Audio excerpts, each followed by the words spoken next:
মনোবীক্ষণ polyclinic, চিকিৎসার জগতে এক দশক। এখন এখানে সব বিষয়ে ডাক্তারবাবু একসাথে তলায়।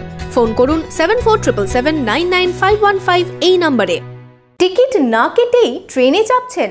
এখনই সাবধান হয়ে যান, না হলে পড়তে পারেন বিপদে। যে কোনো মুহূর্তে টিকিট পরীক্ষক আপনাকে ধরতে পারেন। পূর্ব রেলের তরফে টিকিট বিহীনদের ধরতে শুরু হচ্ছে স্পেশাল ড্রাইভ। আপনার আনন্দে আমাদের উদযাপন।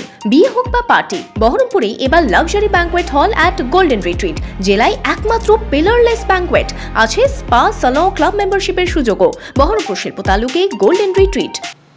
আপনাদের বলছি, আপনার যে সহযাত্রী আপনার কাছে বা পাশে বসে আছে, যে আপনার সঙ্গে নিত্যযাত্রা করে, অথচ আপনি জানেন সে হয়তো টিকিটও কাটে না, এইখানেই আমরা পূর্ব রেলের তরফ থেকে একটা স্পেশাল ড্রাইভ নিচ্ছি।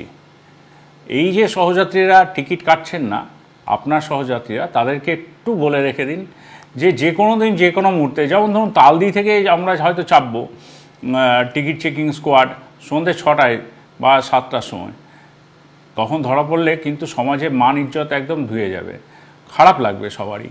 বা এটাও হতে পারে আমরা যারা হাওড়া ডিভিশনের যাত্রী তাদের কথাও বলছি, তাদের জন্য আমরা হয়তো আরামবাগে চাপলাম, মানে এমন একটা লোকেশনে চাপবো যেখানে হয়তো মানে কোনো দিন আশাও করেননি মানুষজন যে আমরা টিকিট চেকিংয়ের জন্য ওই সন্ধ্যেবেলায় 7টা বা 8টার সময় আমরা টিকিট চেকিং করব।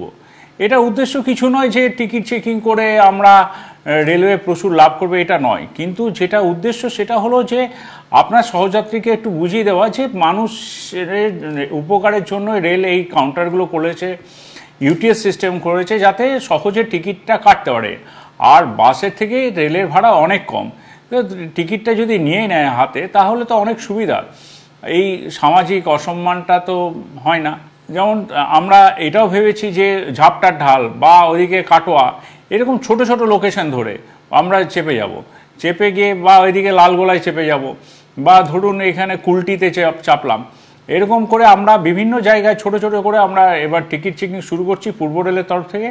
শুধু আপনাদের কাছে এটা বিনীত অনুরোধ, আপনার সহযাত্রী যে টিকিট কাটছে না তাকে টিকিট কাটান, মাত্র 5 থেকে 10 টাকা মাত্র ভাড়া, যেখানে বাসে অন্তত 50 টাকা, 70 টাকা, 100 টাকাও বাস ভাড়া হয়ে যায় সেই সমদূরত্ব জার্নি করতে গেলে।